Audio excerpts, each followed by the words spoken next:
Моето име е Зорана Велјановска. Јас имам 10 години и сум 5-то оделение. Ученичка сум во основното училиште Андреја Савески Чичиш во Тетово. И денес би сакала да ви прераскажам една случка од книгата Принцесата Хана и малото црно маче. Во оваа книга главни ликови се принцезите што живееле во собата на лилјанидите. Најголем впечаток ми остави моментот кога едно рано утро принцезите се разбудиле од спиење. На нивната врата зачукала самовилата. Таа им рекла веднаш да се облечат и да одат на доручек, бидејќи веќе доцнеле. Доручекот бил одамна почнат. Тие на брзина се спремиле и излегле. Додека оделе по пат, како и секогаш си разговарале. Но една од принцезите, која всушност била нивна другарка,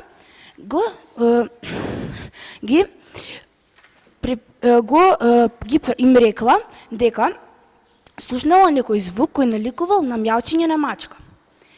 Тоа всушност навистина било маче. Едно малечко црно маченце кое било качено на еден шкаф. Тие толку им било жал за мачето, што сакале да го симнат, да не се повреди.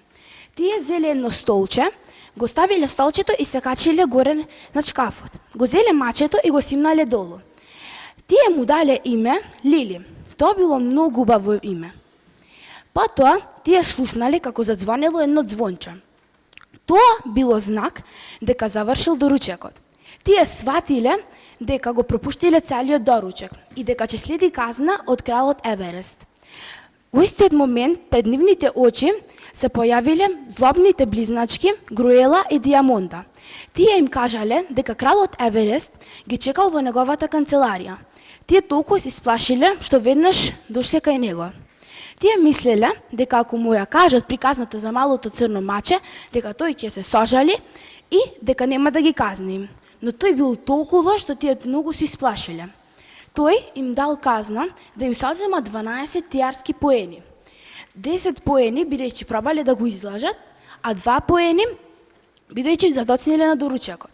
Ако сакате да знаете што понатаму се случува во книгата Принцесата Хана и малото црно маче, прочитајте оваа книга. Ви благодарам.